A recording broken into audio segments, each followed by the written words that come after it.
Bonjour à toi! Aujourd'hui, je vais te raconter une très vieille légende amérindienne. Il s'agit de l'histoire d'un objet dont tu as sûrement déjà entendu le nom, le capteur de rêve. Dans la culture amérindienne, cet objet doit être accroché du côté est, là où le soleil se lève. De cette manière, lorsque ce dernier fera son apparition, grâce à ses rayons, il détruira les mauvais rêves qui se sont accrochés dans les perles et les fils de la toile du capteur. Comment cette croyance est-elle née? Viens avec moi, nous allons retourner dans le temps pour que je puisse te raconter l'histoire du capteur de rêve qui empêche les mauvais rêves d'envahir notre sommeil.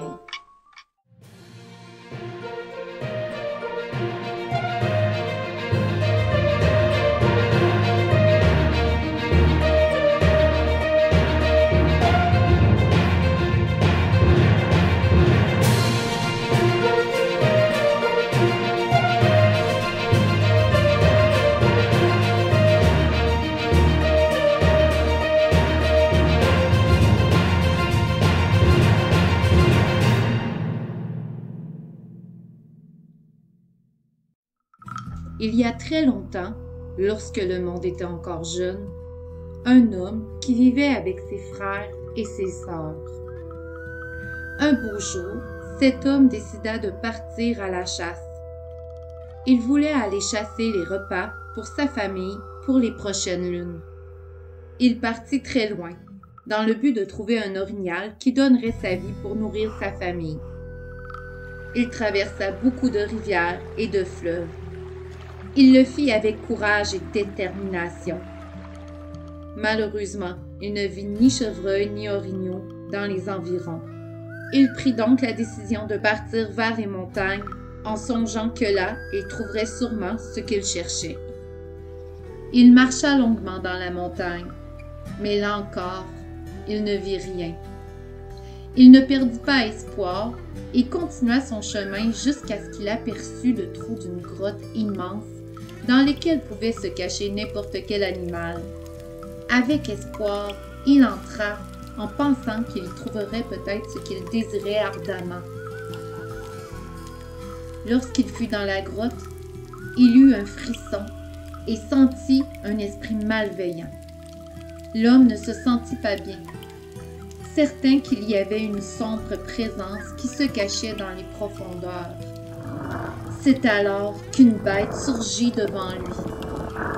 Elle avait des yeux couleur de sang, des poils noirs comme la nuit et des crocs prêts à mordre la chair. L'homme hurla.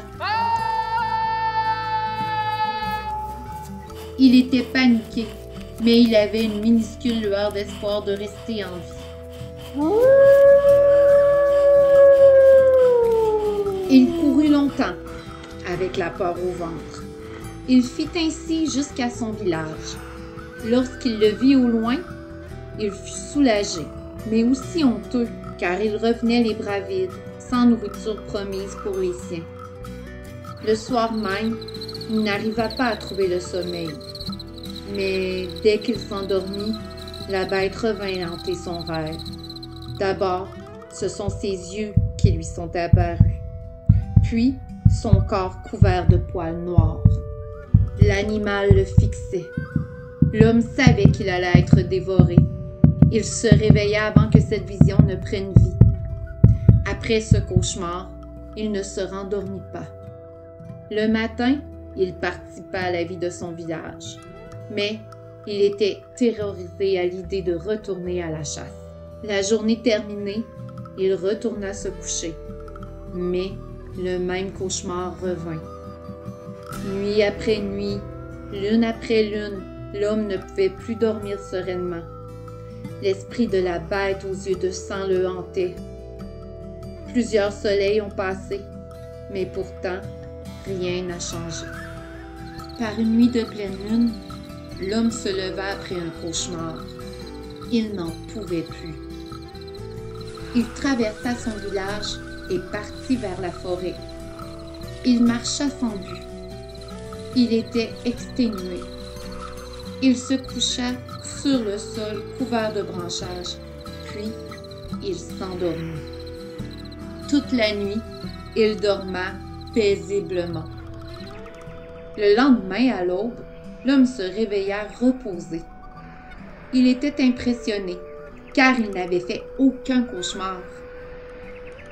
Il leva les yeux et il aperçut une toile d'araignée où perlait la rosée du matin.